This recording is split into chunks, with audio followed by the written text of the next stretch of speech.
하나님의 말씀은 에스겔 22장 23절에서 31절입니다. 여호와의 말씀이 내게 임하여 이르시되 인자야 너는 그에게 이르기를 너는 정결함을 얻지 못한 땅이요 진노의 날의 비를 얻지 못할 땅이로다 하라. 그 가운데에서 선지자들의 반역함이 우는 사자가 음식물을 움킴 같았도다.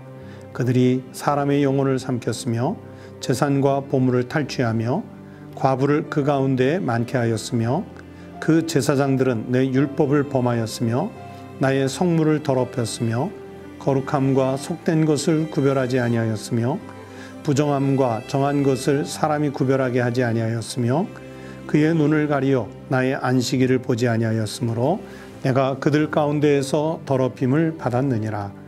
그 가운데에 그 고관들은 음식물을 삼키는 이리 같아서 불의한 이익을 얻으려고 피를 흘려 영혼을 멸하거늘 그 선지자들이 그들을 위하여 회를 칠하고 스스로 허탄한 이상을 보며 거짓 복수를 행하며 여호와가 말하지 아니하였어도 주 여호와께서 이같이 말씀하셨느니라 하였으며 이 땅 백성은 포악하고 강탈을 일삼고 가난하고 궁핍한 자를 압제하고 나그네를 부당하게 학대하였으므로 이 땅을 위하여 성을 쌓으며 성 무너진 데를 막아서서 나로 하여금 멸하지 못하게 할 사람을 내가 그 가운데에서 찾다가 찾지 못하였으므로 내가 내 분노를 그들 위에 쏟으며 내 진노의 불로 멸하여 그들 행위대로 그들 머리에 보응하였느니라. 주 여호와의 말씀이니라. 오늘 우리에게 주신 하나님의 말씀입니다. 성도 여러분, 밤새 평안하셨는지요? 오늘도 하나님의 은혜 가운데 하나님이 주신 생명의 날을 살아가는 우리 모든 성도 되시기를 주의 이름으로 축복합니다. 그리고 특별히 또 한 주간 또 날씨가 매우 추웠다가 또 풀리고 했는데 하나님 은혜로 살았습니다. 그 은혜 감사하시고 또 내일 거룩한 주일인데 우리가 예배당에 함께 모여 예배를 드리지는 못하지만 그러나 우리 교회 예배를 통해서 하나님이 우리의 삶을 지탱해 주시는 힘을 주시도록 우리 성도들 꼭 기도해 주시기를 부탁을 드리겠습니다. 여기 에스겔 22장 먼저 1절부터 22절 말씀은 예루살렘의 범죄 행위 그리고 그 행위 때문에 하나님의 아주 준엄한 심판이 올 것이라고 하는 선언이 담겨 있는 말씀입니다. 그 가운데서도 1절부터 16절 말씀은 예루살렘이 벌을 받을 것이라 하는 내용의 말씀이고요. 그리고 17절부터 22절까지는 그 벌이 어느 정도냐, 마치 풀무불 가운데 있는 금속들 같은 그런 고통스러운, 자신이 가지고 있던 모든 것이 다 녹아져 사라져버리는 그런 징계, 그런 심판을 받을 것이라는 말씀이에요. 그래서 18절 말씀에 보시면 인자야 이스라엘 족속이 내게 찌꺼기가 되었나니 곧 풀무불 가운데 있는 노시나 주석이나 쇠나 납이며 은의 찌꺼기로다. 여러분, 노시나 주석이나 쇠나 납, 은혜 이런 모든 물질들은 용광로, 풀무불에 들어가면 다 녹아서 흘러버리지 않습니까? 바로 예루살렘이 그렇게 범죄 때문에 하나님의 준엄한 심판을 혹독하게 받을 것이라는, 그러니까 자신들이 가지고 있는 정체성, 재산, 삶의 의미, 가치 이런 것들을 다 빼앗겨 버릴 것이라는, 그러니까 찌꺼기가 되고 말 것이라는 그런 아주 무서운 심판의 예언이에요. 그리고 오늘 본문으로 읽은 23절부터 31절은 바로 이스라엘이 그리고 예루살렘이 그렇게 만든, 그렇게 되도록 방치한, 만든 이 상당 부분의 책임이 누구에게 있느냐? 각계 지도자들 때문이라 하는 것을 말씀해 주시는 겁니다. 여러분, 이스라엘이 이렇게 멸망을 당하는 원인, 우리가 이사야 선지서, 또 예레미야 선지서, 그리고 에스겔 선지서로 오는 동안에 그 예루살렘의 멸망에 대해서 얼마나 반복해서 말씀을 듣고 있습니까? 참 어떻게 보면 지루할 정도로 계속 나오는데, 그런데 예루살렘이 그렇게 멸망을 당하게 되고 이스라엘 민족 자체가 그렇게 초토화되는데 그 멸망의 원인이 어디에서 왔느냐? 어떤 특정한 한두 사람, 아니면 또는 한두 계층, 또는 한두 세대의 죄 때문만은 아니라는 것을 알아야 합니다. 지도자를 비롯하여 모든 백성의 총체적인 죄악이 다 모여 있었기 때문에 이런 결과를 가져오게 되는 거지요. 오늘 읽은 이 23절 이하의 말씀은 바로 그것을 상기시켜 주시는 거예요. 지금 민족이 멸망을 당하고 예루살렘이 이렇게 쑥대밭이 돼서 멸망을 당하는 것, 이건 남 탓할 수 있는 게 아닌 거예요. 남의 탓이 아니에요. 그래서 그 책임을 맡았던 사람들이 이걸 깨달아야 하는데, 지금 에스겔 선지자가 그 부류가 어떤 사람들이었는지를 오늘 말씀해 주십니다. 그래서 오늘 말씀해 보면 하나님의 심판의 대상이 되는 각계 지도자들이 누구냐? 첫 번째는 바로 거짓 선지자들이에요. 거짓 선지자들의 죄악을 지적합니다.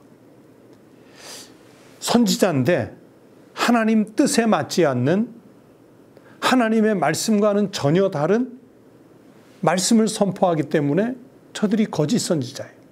하나님의 말씀을 왜곡시키는 그 사람들이 마치 자기네가 선언하는 말씀이 하나님의 말씀인 것처럼 오도하는 거예요. 왜곡하는 거예요.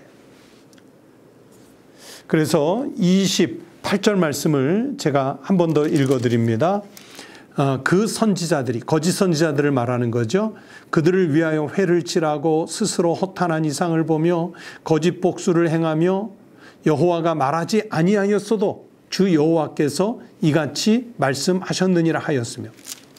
보세요. 하나님이 말씀하지 않은 것을 마치 하나님이 말씀하셨다 하는 것으로 선포하니까 백성들을 잘못된 길로 인도하는 거지요. 그래서 그 거짓 선지자들은 하나님 앞에 반역하는 사람들이에요. 25절 앞부분에 그 가운데에서 선지자들의 반역함이라는 말씀이 나오잖아요. 하나님 말씀 제대로 안 전하는 선지자, 거짓 선지자죠. 하나님께 반역하는 거죠.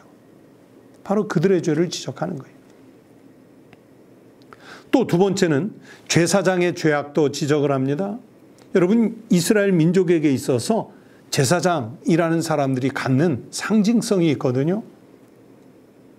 제사장은 하나님이 제정하신 율법을 준수하는 사람들이에요. 정말 목숨을 걸고 준수해야 돼요. 제사장이 해야 할 제일 중요한 일 가운데 하나가 하나님이 얼마나 거룩하신지 그 하나님의 거룩함을 지키는 사명을 받은 사람들이에요. 하나님이 제정하신 율법을 지키고 하나님의 거룩함을 지켜드려야 하는 이 제사장이, 그런데 26절 말씀해 보니까 이렇게 말씀하지요. 그 제사장들은 내 율법을 범하였으며 나의 성물을 더럽혔으며 거룩함과 속된 것을 구별하지 아니하였으며 부정함과 정한 것을 사람이 구별하게 하지 아니하였으며 그의 눈을 가리어 나의 안식일을 보지 아니하였으므로 내가 그들 가운데에서 더럽힘을 받았느니라. 하나님의 율법을 준수하고 하나님의 거룩함을 준수해야 될 이 사람들이 도리어 앞장서서 하나님의 거룩함을 훼손하는 주모자들이 되었습니다. 당연히 하나님의 심판의 대상이지요. 또 세 번째는 정치 지도자들, 고관들의 죄악을 지적하죠. 27절 말씀이 그 말씀인데요. 그 가운데에 그 고관들은, 아예 딱 고관들이라고 나와요. 그 고관들은 음식물을 삼키는 일이 같아서 불의한 이익을 얻으려고 피를 흘려 영혼을 멸하거늘. 이 정치 지도자들, 고관들은요, 자기네들이 가지고 있는 권력을 이용해서 불의한 이익을 추구합니다. 무고한 백성들의 그 피를 흘립니다. 오늘날도 보면 많은 정치 지도자들이 마치 탐관 오리들처럼 자기의 이익을 탐하다가 몰락하는 경우들을 우리가 종종 보고 있지 않습니까?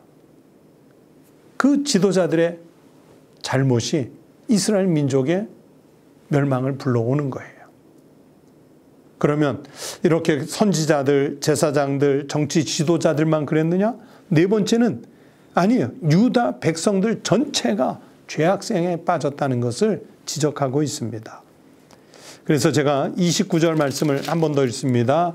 이 땅 백성은, 모든 백성을 말하는 거죠. 포악하고 강탈을 일삼고 가난하고 궁핍한 자를 압제하고 나그네를 부당하게 학대하였으므로, 지도자들만 그런 것이 아니라 백성들까지 나서서 더 약한 자들을 수탈하는데 앞장을 섰어요. 소위 말해서 위로부터 아래까지, 동편에서 서편까지 모두가 다 하나님 편에 보실 때 불의한 자들이 되어 가고 있었던 겁니다. 다시 말하면 멸망하기 직전에 이 남유다는요, 신앙적으로, 도덕적으로, 정치적으로 모든 질서가 다 붕괴되어 있는 그런 상태였습니다. 그래서 하나님은 예루살렘이, 남유다가, 이스라엘 민족이 벌을 받을 것이라, 이들의 범죄 행위에 대해서 하나님의 준엄한 심판이 임할 것이라, 그 선언을 이 본문에서 하고 있었던 겁니다. 여러분, 하나님께서 하나님의 백성인 우리에게 기대하는 삶이 분명히 있습니다. 그 기대하는 삶이란 우리가 남들보다 돈을 많이 벌고 높은 자리에 올라가고 하나님의 제단을 정말 거창하게 화려하게 짜서 하나님께 봉헌하고 그런 차원을 기대하시는 것이 아니라 하나님의 백성들이 살아가야 할 삶의 내용을 기대하시는 바가 있어요. 그게 뭐냐면 예수님은 마태복음 5장 13절부터 16절에서 우리에게 기대하는 바를 말씀해 주셨죠. 너희는 세상의 소금이니 너희는 세상의 빛이니, 그렇게 말씀해 주셨어요. 여러분, 주님이 우리에게 말씀하실 때 너희는 교회 안의 소금이다, 너희는 교회 안의 빛이다, 그렇게 말씀하신 것이 아니라 우리가 더불어 살아가는 세상의 소금이고 세상의 빛이라고 말씀하셨어요. 그러면서 하나님이 우리에게 기대하시는 것은 바로 이 삶을 살아내는 사명자가 되기를 기대하신 것입니다. 이런 삶을 살지 못하면 선지자들은, 제사장들은, 정치 지도자들은, 심지어 일반 백성 하나까지 다 하나같이 하나님이 없는 불의한 세상을 만드는 주역들이 되는 거지요. 거짓 목회자가 되고 거짓 지도자가 되고, 그들이 모이게 되면 그 공동체는 몰락의 길을 갈 수밖에 없습니다. 성도 여러분, 오늘 하나님께서 이 말씀을 듣는 여러분에게 기대하시는 삶이 무엇이라고 생각하십니까?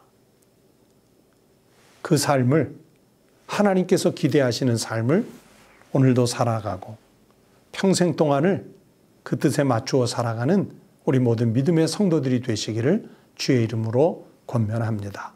기도하겠습니다.